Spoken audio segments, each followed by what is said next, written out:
Bonjour à tous. Alors me voilà pour ce premier résumé mathéco sur comment résoudre une équation du second degré. La première chose à savoir, c'est qu'est-ce qu'une équation du second degré et quel genre d'équation du second degré on peut résoudre. On considère l'équation du second degré qu'on peut résoudre comme une équation de type a fois x au carré plus b fois x plus c est égal à 0. Donc l'équation que vous aurez, ça va ressembler à quelque chose du genre moins 3x au carré plus 2x plus 1 est égal à 0. Et vous devrez résoudre ça. Il pourra également vous arriver le cas où vous n'avez pas égal à 0, mais égal à, je sais pas, égal à 3 par exemple. Bon, et bien dans ces cas-là, le 3, vous le passez de l'autre côté et vous l'additionnez avec la constante c. Vous retombez sur une équation du second degré, tout ce qui est plus normal. Alors maintenant, je vais essayer de vous faire comprendre comment est-ce qu'on résout ce genre d'équation. Pour ça, il y a une formule qui est la plus utilisée qui s'appelle la formule du discriminant. Alors bien sûr, la formule du discriminant, elle est démontrable. Peut-être que je vous le démontrerai dans une de mes prochaines vidéos, mais pas aujourd'hui. Aujourd'hui, je vous apprends juste comment appliquer la méthode. Alors, le discriminant, c'est quelque chose qu'on note delta et qui a une valeur en fonction du polynôme sur lequel on travaille. La valeur, c'est delta est égal à b carré moins 4ac. Alors bien sûr, moins 4 fois a fois c, ça veut dire. Donc le b, c'est la constante b qu'on retrouve dans l'équation. A et c, c'est pareil, c'est les mêmes a et c que dans l'équation. On trouve une valeur à ce delta. Et à partir de cette valeur, on va appliquer la formule.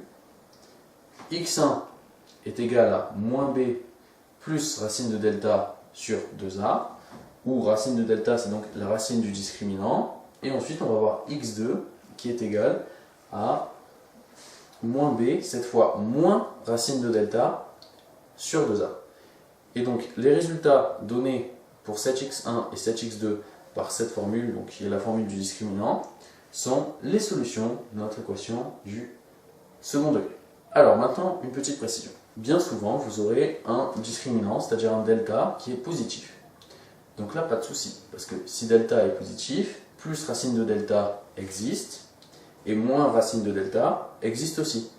Donc à partir de là, il n'y a aucun problème. Vous pouvez également avoir des cas où vous aurez delta qui est égal à 0. Logiquement, si delta est égal à 0, ça veut dire que plus racine de delta sera égal à 0 aussi, et moins racine de delta sera égal à 0. Donc on aura x1 est égal à x2, qui sera égal à moins b sur 2a. Il n'y aura pas de delta dans notre solution, et il y aura une seule solution à notre équation au lieu de deux. Et ensuite, et c'est là où ça peut se compliquer un peu, vous pouvez avoir delta qui est plus petit que 0. Ceux qui ne sont pas dans des filières scientifiques et qui sont donc avant le bac, on vous dira si delta est plus petit que 0, il n'y aura pas de solution. Pourquoi?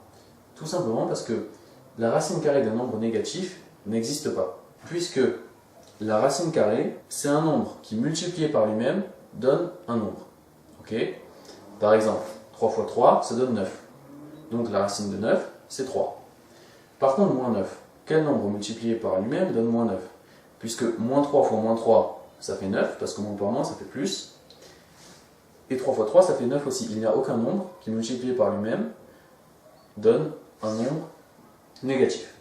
Enfin, aucun nombre réel.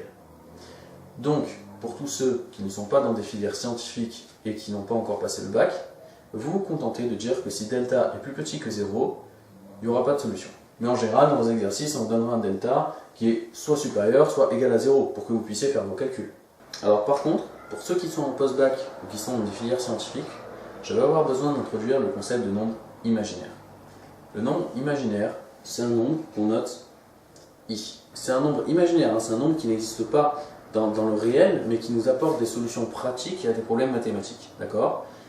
Mais ce nombre imaginaire i, il a la particularité d'être égal à la racine carrée de moins 1, donc un nombre négatif. Donc si i est égal à la racine carrée de moins 1, 2i c'est égal à 2 fois la racine carrée de moins 1.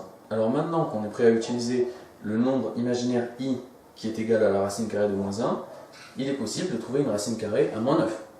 Regardez, on n'a qu'à dire que moins 9, c'est égal à moins 1 fois 9. Vous êtes tous d'accord avec ça? Bon. Ensuite, on peut trouver la racine carrée de 9 C'est facile, c'est 3. Et on peut trouver la racine carrée de moins 1, c'est i.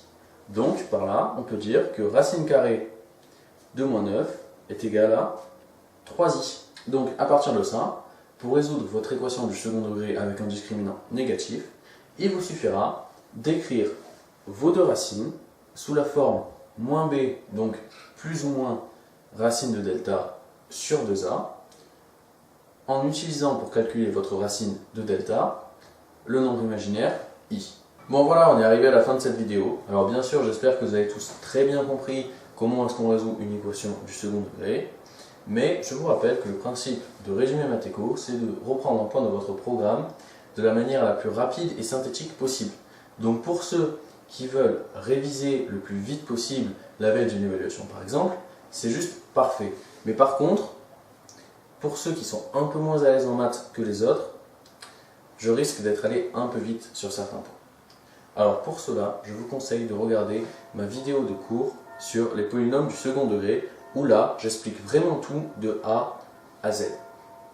Et ensuite, pour ceux qui ont un peu de mal également et qui sont dans des filières scientifiques, je vous conseille de regarder ma vidéo de cours sur les nombres complexes. Alors là, c'est toute la partie sur le discriminant négatif.